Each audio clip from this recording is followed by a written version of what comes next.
Lunar Rescue, Taito, 1979. A few elements from previous games are freshly combined here to render something decidedly original.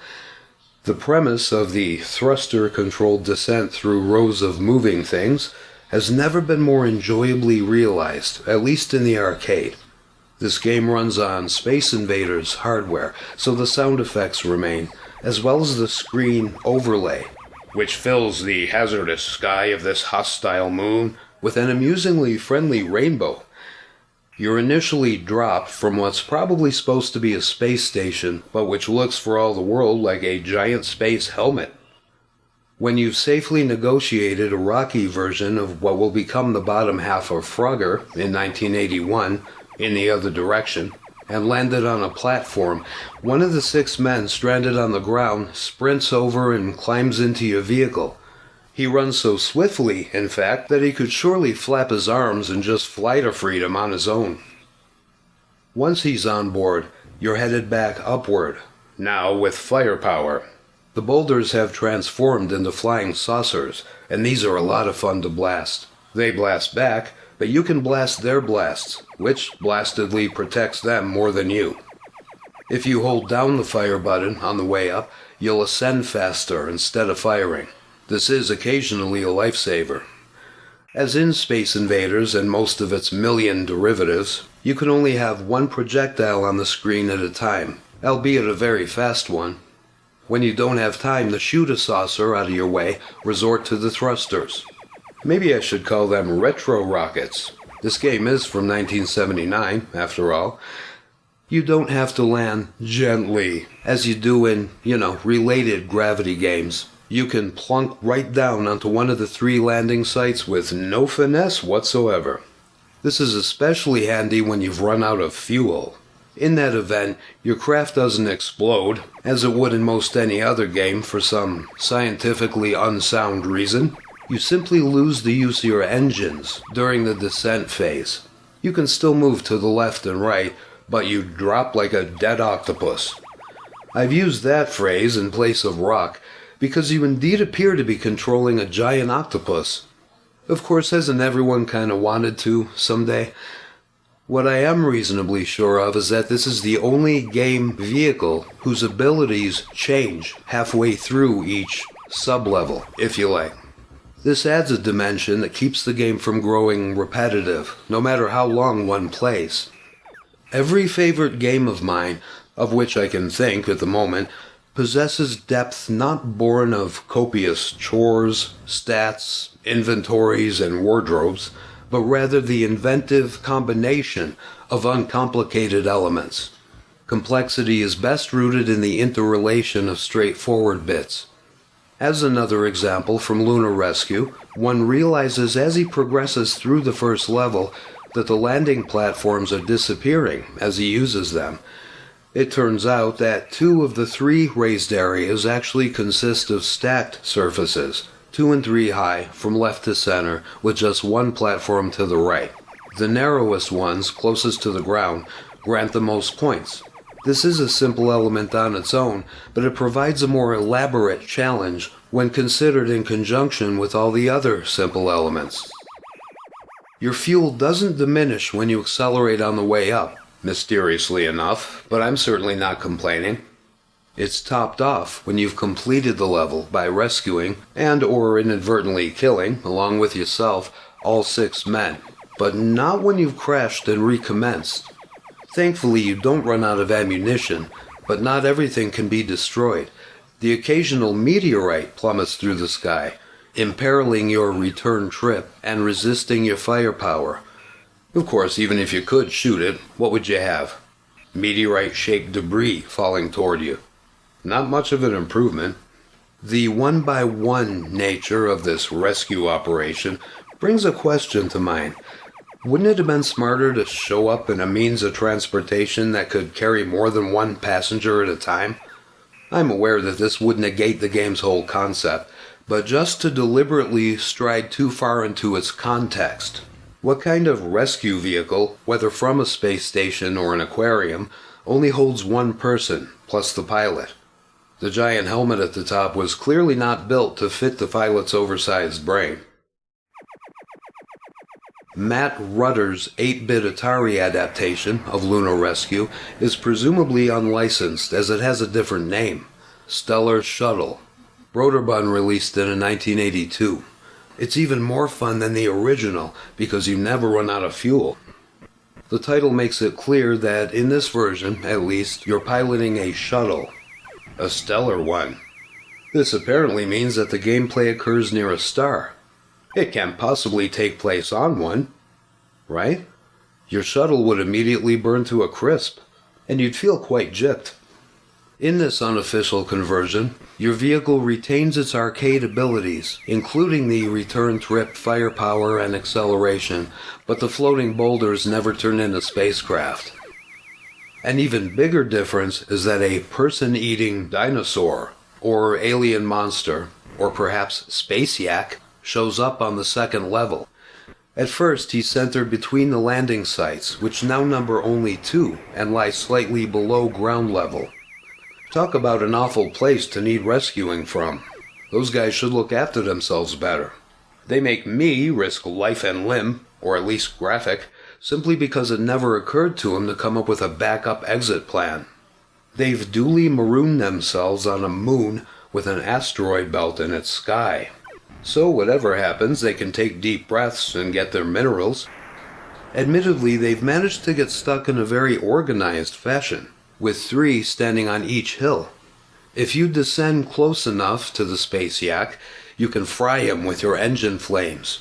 This must be done during every trip, actually, or he'll jump over one of the landing pads and devour all of your obviously brainless charges on that side of the screen, 1 for every time you land. They'll run toward your shuttle as usual and right into the intervening creature's mouth. Maybe it's a shuttle-shaped orifice. That would certainly represent a very high evolutionary stage. I'm not sure how those guys even wound up on the hills to begin with. I don't see a wrecked spaceship anywhere. What, did the yak eat that first? You're not hurt when the men get chomped, so it's not a big deal. But you receive an extra shuttle for every 10,000 points, and you earn 300 whenever you bring someone to safety, as well as 1,000 for saving all 6. You don't get any for feeding the yak. That's basically what you're doing when you've let him leap to either side. You're suddenly acting as his helper by luring his prey toward him. Even when he's still in the middle, it's not effortless to cook him without crashing into him, as your flames don't extend very far downward. When you've succeeded, he'll recuperate as soon as you safely return to the top. He evidently heals quickly from burns. No version apart from this one contains a yak, or an animal of any kind for that matter, except for me. Yes, I know that it's not really supposed to be a space yak. When I allow my brain to complete a game scenario, it most frequently defaults to humor. The manual refers to the creature as a dragon, even though he never breathes fire. But part of the fun of these old games is that one's imagination can do whatever it likes with the figures on the screen. I touched upon this in the first chapter, but on any day of the week, I'll take the beautifully abstract graphics in games like VCS Adventure and Yar's Revenge over attempts at emulating real life. I love it when a video game is treated purely like a video game by its creator. The vertically plunging meteorites that periodically endanger your ascension in Lunar Rescue have been replaced here with horizontally patrolling spaceships. It's always nice when extras are included that you can, well, obliterate. Stellar Shuttle consists of excellent control response, impeccable collision detection, and a fitting difficulty curve. And I like the random element in the asteroid belt traffic. There's also plenty of longevity in spite of the player's deceptively straightforward goal. Most significantly, like the arcade game, it feels good to play. This is a commonly overlooked aspect when others write or talk about video games, or, alas, make them. When enough fine-tuning has been undertaken, the optimal balance is attained. For what other reason would I keep returning to, say, VCS Superman, whose graphics often flicker to such a degree that collisions are curtailed? Or Stampede, which cheats? In Game 4, anyway. The best variation because of its random and zigzagging cattle. There's just something, I don't know, I'm sick of the word addictive in this weird society. There's something compelling about each of those two games, which is why I still play them a lot. As examples of games that feel good to play and actually remain influential, the fluid versions of the Dooms certainly apply, especially with that run button. Add the exploration element that makes the best first-person games interesting. Did you non-players think it was all about the shooting? And you have aesthetic hits, if you like. Artistic hits might be a better phrase. id Software's first-person groundbreakers happen to be commercial hits as well. In 1983, Rabbit Software released an official Lunar Rescue for the Commodore VIC-20. That's right. There's an authorized conversion for that computer, but not for the Commodore 64. Nutty. It was written by Paul Skiro. Your craft has the familiar abilities. It can still decelerate on the way down, and fire and accelerate on the way up. Timing its re-entry at the top is trickier, as the now very wide helmet stops moving back and forth just before you get there. I suppose that the helmet pilot is trying to be helpful, but failing comically. In this translation, the men in need of rescue, let's just start calling them astronauts for easier reference, are, by astonishing coincidence, the same shade of yellow as the terrain on which they're stranded. At least they feel at home. In fact, due to this fortuitous camouflage, their liberation doesn't seem as urgent. Not that any rudder-esque predators are lurking anyway. The asteroids in this sky look more like fossilized clouds. But the wholly distinctive element is that the helmet can now be destroyed if you shoot it close enough to the center. Not a lot of planning must have gone into its manufacture. Nonetheless, the occurrence is more funny than frustrating. As in Stellar Shuttle, a spaceship occasionally flies across the screen, but it now takes turns with an airplane.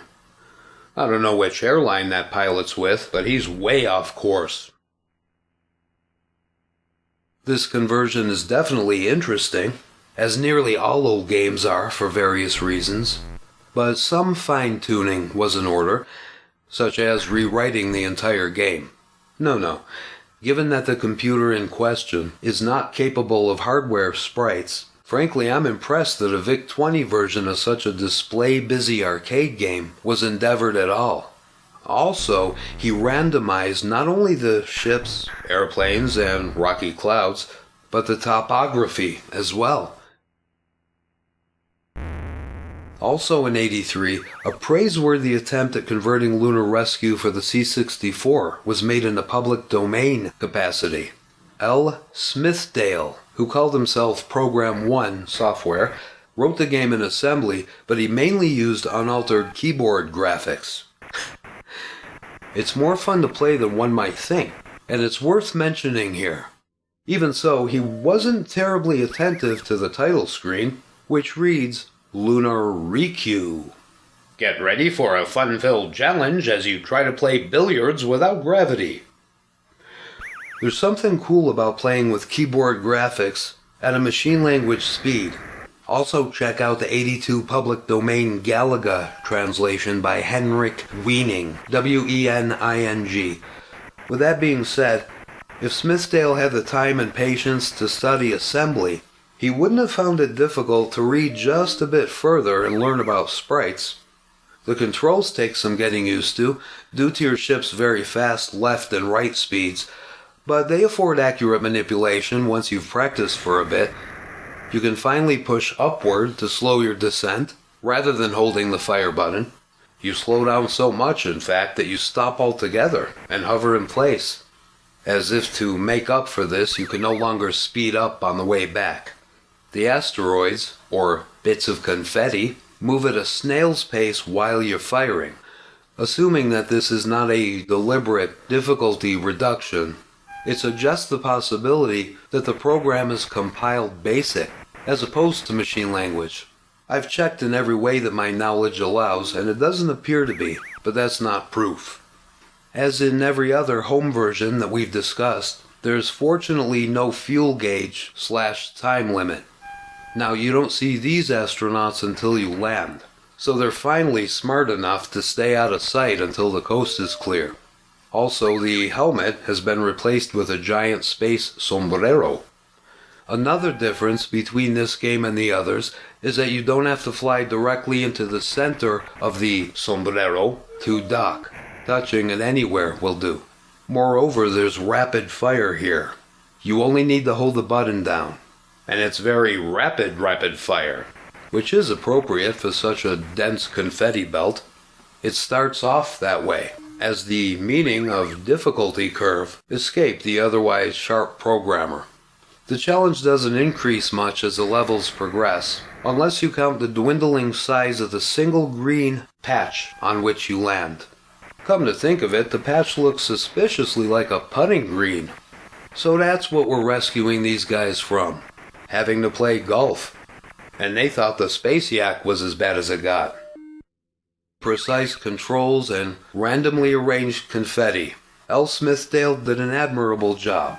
A great deal of work went into this program. Maybe the Easter egg is that you discover the rest of his first name. Next game, Pac-Man.